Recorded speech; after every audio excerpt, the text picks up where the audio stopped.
Bonjour à tous et bienvenue sur ma chaîne dédiée aux études et à l'immigration internationale.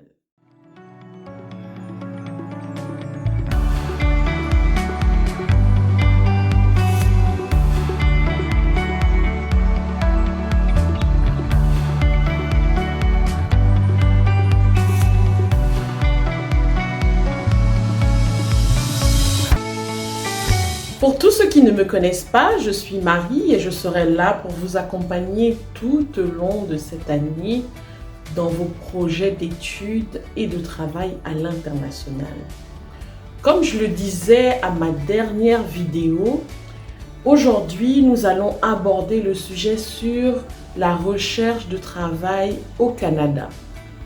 Je sais qu'on a dit dernièrement, bien sûr, que le Canada organisait des campagnes de recrutement pour des talents recherchés. Donc, on a parlé du CV, comment faire le CV canadien. Et aujourd'hui, je vais vous expliquer un peu comment trouver du travail au niveau du Canada. Je sais qu'il y a pas mal de vidéos qui nous parlent de beaucoup de sites, de job boom, de ceci, de cela. Mais moi, je vais aller un peu plus droit au but pour ne pas que notre vidéo dure une éternité. Donc, pour commencer, j'entends pas mal de gens se plaindre pour dire que ça fait 3 mois, ça fait 6 mois que j'ai essayé de postuler et je n'y arrive pas. Sachez tout d'abord qu'il y a quelque chose d'important que vous devez savoir, c'est que quand vous cherchez un emploi, vous ne devez pas vous donner une limite dans le temps, comme dans 3 mois au plus tard ou dans 6 mois au plus tard. Oui, vous cherchez l'emploi, on a des objectifs précis, mais on ne doit pas être découragé parce qu'au bout de 3 ou 6 mois, on n'a pas été appelé par un recruteur. C'est pas comme ça que ça fonctionne. Déjà ici au Canada, même pour les citoyens canadiens ou les résidents permanents qui sont arrivés sur place, il y a des réalités qui sont là. On peut trouver un petit job vite fait au bout de quelques mois, mais quand même un travail dans notre spécialité, ça dépend de tout un chacun. Il y a d'autres qui le trouvent rapidement, il y a d'autres ça prend un peu plus de temps. Ça peut prendre 3 mois, ça peut prendre 6 mois, ça peut prendre 1 an, ça peut prendre plus. Donc vous ne devez pas vous décourager, vous devez continuer à chercher votre travail et continuer à vivre votre vie tranquillement. Moi, je vous propose dans un premier temps, quand vous cherchez du travail au Canada, de regarder sur le site officiel du gouvernement fédéral, www.canada.ca. C'est le site officiel du gouvernement fédéral. Vous regardez dans la section emploi et vous avez tous les emplois. Ce qui est bien avec le site du gouvernement, c'est que tous les petits sites aux abords viennent poster au niveau du gouvernement. Vous allez remarquer que la majorité des emplois qui sont sur le site du gouvernement, quand on clique dessus, parfois ça nous en renvoie à des petits sites par-ci par-là. Donc, je ne dis pas tout à 100%, mais la majorité des emplois qui sont recherchés sont souvent sur le site du gouvernement fédéral. Quand vous allez sur le site du gouvernement fédéral, vous devez créer votre profil. À travers votre CV, comme on parlait la dernière fois, on fait la création d'un profil. On va vous demander votre nom, votre prénom, votre adresse, de quel pays vous venez, quelles sont vos compétences, quelles sont les études que vous avez faites. On va vous demander aussi si vous avez passé les tests de langue. Dans certains cas, pas tout le temps. Donc, oui ou non, est-ce que vous avez un profil entrée express? Si c'est oui, si c'est non, il y a beaucoup de choses autour de ça. Et à l'intérieur, ce qui est intéressant avec le site du gouvernement du Canada, c'est que vous avez la possibilité d'effectuer des filtres. À l'intérieur des filtres, on peut mettre que je cherche uniquement des emplois avec des recruteurs qui cherchent à l'international. Donc, tout de suite, au lieu de perdre le temps à regarder des milliers d'emplois sur lesquels les recruteurs ne vont pas vous appeler, vous pouvez directement avoir accès à travers votre profil. Bon, le filtre, ce n'est pas juste international, c'est que je cherche des emplois dans quel domaine précis. Donc, on sélectionne son domaine. Si c'est en ingénierie, on sélectionne. Ensuite, Après avoir sélectionné en ingénierie, on sélectionne les employeurs qui acceptent des profils internationaux. Oui, il y a cette possibilité sur le site du gouvernement fédéral. Vous cliquez dessus et vous allez voir que vous auriez uniquement tous les emplois qui acceptent des candidats internationaux et vous restez focus là-dessus. La majorité du temps, dans plusieurs provinces, on va quand même demander d'avoir un bon niveau d'anglais, mais il y a des provinces aussi, un peu comme le Québec, où certes, certains emplois on demande un peu d'anglais, ou beaucoup, mais il y a quand même pas mal d'emplois où on ne te demande pas forcément de parler l'anglais. Donc, si tu es d'un pays francophone, tu as cette possibilité de postuler depuis là. Donc, c'est quand même assez fiable comme site. Après le gouvernement fédéral, vous avez les gouvernements provinciaux. Chaque gouvernement a des profils internationaux. Oui, il y a cette possibilité sur le site du gouvernement fédéral. Vous cliquez dessus et vous allez voir que vous auriez uniquement tous les emplois qui acceptent des candidats internationaux et vous restez focus là-dessus. La majorité du temps, dans plusieurs provinces, on va quand même demander d'avoir un bon niveau d'anglais, mais il y a des provinces aussi, un peu comme le Québec, où certes, certains emplois on demande un peu d'anglais, ou beaucoup, mais il y a quand même pas mal d'emplois où on ne te demande pas forcément de parler l'anglais. Donc, si tu es d'un pays francophone, tu as cette possibilité de postuler depuis là. Donc, c'est quand même assez fiable comme site. Après le gouvernement fédéral, vous avez les gouvernements provinciaux. Chaque gouvernement a un site. Le Québec, je vais vous en citer 3 qui me viennent là à l'esprit. Celui du Québec, du Nouveau-Brunswick et du Manitoba.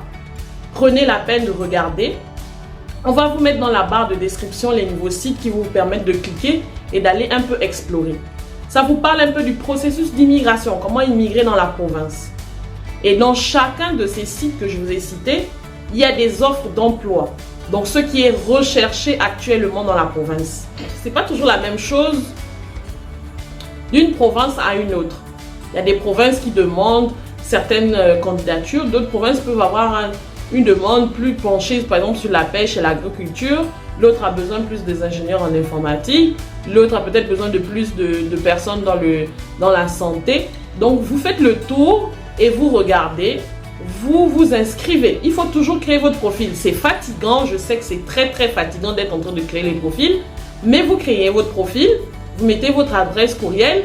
Et vous avez la possibilité, même pour le gouvernement fédéral, vous avez la possibilité de cocher pour avoir une alerte emploi. Ça veut dire que à chaque fois qu'il y aura un emploi qui va correspondre à votre profil, vous allez recevoir un courriel. Regardez tout le temps dans votre boîte courriel, c'est important parce qu'il y a des gens qui utilisent le courriel de temps en temps. Aujourd'hui, on est dans une ère où tout le monde a un téléphone intelligent. Donc, vous avez cette possibilité de mettre votre courriel sur votre téléphone et d'avoir des notifications à chaque fois que vous avez un nouveau courriel. Faites-le. Donc, en plus des provinces, on a aussi également les villes. Il ne faut pas oublier les villes. Les villes comme Montréal. Si vous allez sur le site de Talent Montréal, vous allez voir tous les événements qui sont en cours. Tout dernièrement, j'ai parlé des recrutements, oui, entre septembre et octobre. Ils ont recruté des enseignants. Il fallait déposer son CV, créer son profil. Et si tu es retenu pour une candidature en tant qu'enseignant, ben, il te laisse le temps de vous préparer pour faire de vos demandes de permis de travail pour venir au Canada et enseigner à partir de l'automne 2024. C'est normal qu'ils s'y prennent maintenant. Ce n'est pas la dernière minute qu'on va vous recruter. Les recruteurs savent que le système d'immigration prend tout un long moment, c'est le processus. Donc, c'est pour ça qu'eux, ils s'y prennent à l'avance.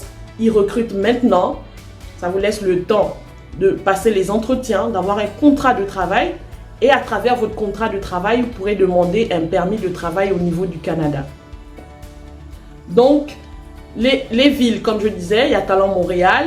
Actuellement, ils recrutent dans tout ce qui est TI, les secteurs de TI. Donc, il y a un événement qui est en cours jusqu'en novembre. c'est souvent un mois. Ça vous laisse le temps de créer vos profils, de déposer vos candidatures et d'attendre qu'un recruteur vous appelle. On ne doit pas s'attendre automatiquement parce qu'on a déposé notre CV dans un recrutement en cours que c'est obligatoire qu'on vous appelle. De la même manière, je vous mets au courant. De la même manière, il y a beaucoup d'autres personnes qui sont au courant. Donc, dites-vous que quand il y a un emploi disponible, il y a peut-être des milliers de personnes qui postulent pour le même poste. Après, il faut jouer avec les mots-clés. Comme on dit, regardez les descriptions d'emploi. Ça, c'est une petite astuce dans vos CV. Parce que ici, les employeurs n'ont pas le temps de regarder manuellement vos CV.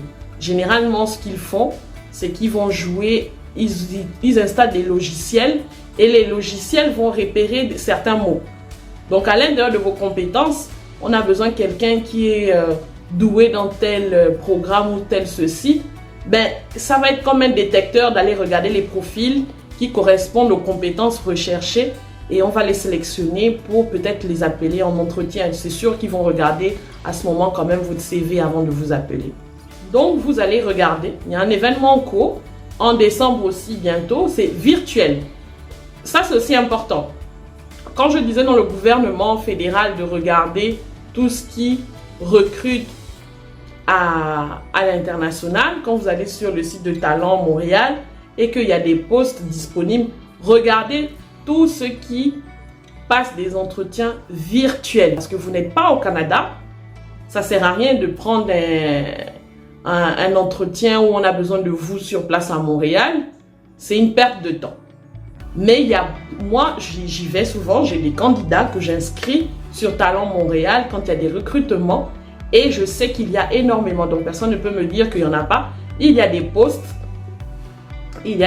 disponibles à Talent Montréal pour des entretiens virtuels. Donc ça aussi, c'est un filtre. Vous mettez entretien virtuel et vous avez juste tous les postes disponibles pour des entretiens virtuels. Ça veut dire que si vous êtes sélectionné, vous pouvez passer votre entretien de manière virtuelle à distance. Vous avez toujours votre téléphone intelligent, une bonne connexion, on se prépare bien et on passe un entretien.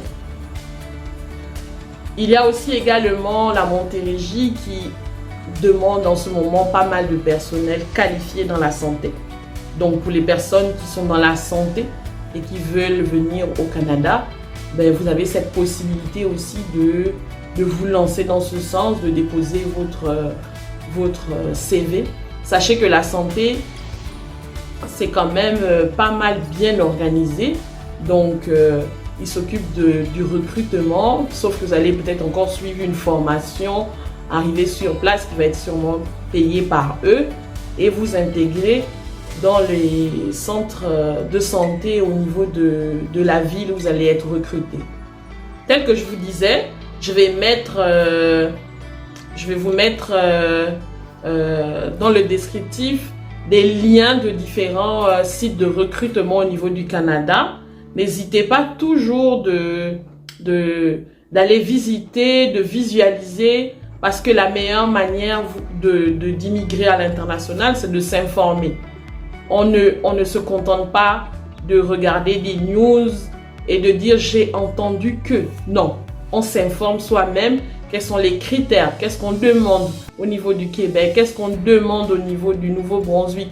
Qu'est-ce qu'on demande au niveau du Manitoba? Qu'est-ce qu'on demande au niveau de l'Ontario? Il y a beaucoup de provinces qui sont là, disponibles, et chacun a son système d'immigration. Après, il y a l'immigration parfois directe où moins de personnes y vont. Pourquoi? Parce qu'on demande quand même d'avoir énormément de sous. Et ce n'est pas tout le monde qui a quand même les liquidités requises pour passer par ce système, bien qu'on en parlera sûrement plus tard. Comment immigrer directement sans passer par le permis de travail. Mais pour le moment, on va se contenter du permis de travail parce que vous savez que pour demander un permis de travail au Canada, il faut avoir un contrat de travail. Et pour obtenir le contrat de travail, bien sûr, on cherche du travail. Et on ne se décourage pas. Ce n'est pas parce qu'au bout de quelques mois, on n'a pas eu. On continue et on continue.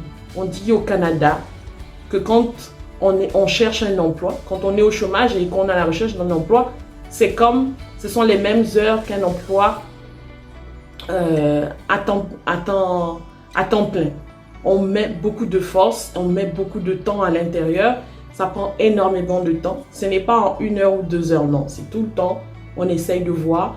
Je sais que beaucoup de personnes à travers le monde qui veulent postuler, souvent c'est des personnes qui sont en emploi. Donc si vous êtes en emploi dans votre pays, que vous travaillez, vous n'avez pas de disponibilité, ben, prenez au moins une fois le week-end, vous vous réveillez le matin, vous vous donnez cette petite marge le week-end, comme quoi je vais consacrer, je sais pas, 1 à 2 heures chaque samedi à mon réveil avant de faire quoi que ce soit. J'ouvre mon ordinateur ou à travers mon téléphone, je ne sais pas.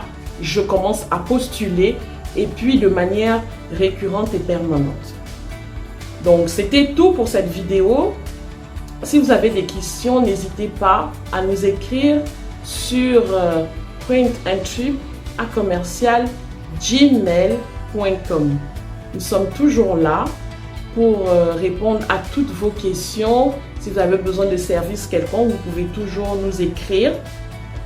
Bon, pour tous ceux-là qui aussi désirent continuer à recevoir de l'information sur ce que nous publions ici, n'hésitez pas de vous abonner, de cliquer sur la cloche de notification et on sera toujours là. À partir du mois de novembre, nous allons essayer un peu plus d'intégrer les sujets sur les étudiants. Vous avez sûrement regardé déjà dans pas mal de news au niveau du Canada, surtout au Québec, que le ministre de l'Éducation nationale au Québec a annoncé il y a moins de 2 semaines, disons 1 semaine et demie, que les frais de scolarité pour les étudiants internationaux vont augmenter à partir de l'automne 2024. Ce n'est pas juste les étudiants internationaux, je pense que c'est aussi les étudiants canadiens qui viennent étudier au Québec. Donc c'est vraiment un sujet sur lequel on va aborder la semaine prochaine pour vous permettre d'être à jour sur l'actualité. C'est important de s'informer quand on veut voyager, savoir si on a les liquidités nécessaires. Et n'oublions pas aussi que pour immigrer au niveau du Canada, la meilleure manière, c'est de venir suivre une formation. Parce que trouver un emploi, c'est peut-être souvent assez difficile, mais on peut trouver aussi un système où on va faire la formation. On va aborder tous ces sujets au niveau de au sein de notre chaîne. Donc, on a le temps pour ça. Et sur ce, je vous souhaite de passer un excellent week-end. Et n'oubliez surtout pas de vous abonner. On vous attend. Merci.